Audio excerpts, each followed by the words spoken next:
Левица е крајно револтирана од фактот дека е доделена награда на најголемиот несиндикалец во нашата земја, а тој е председателот на Сојузот на синдикати на Македонија Живко Митревски.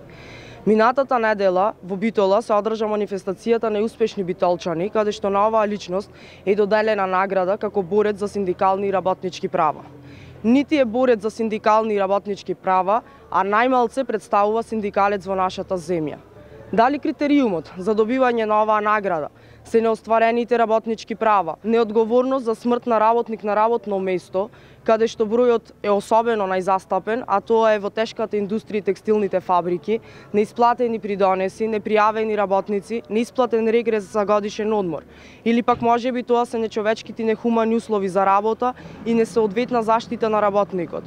Овој човек требаше да има доблест да се откаже од наградата, но очигледно некој друг интерес е многу поважен отколку достојниот живот на работникот. Ние од Левица на председателот на Сојузот на синдикати на Македонија му доделуваме награда Златен камшик, а оние кои организираа манифестацијата ги прашуваме кои беа критериумите за доделување на оваа награда.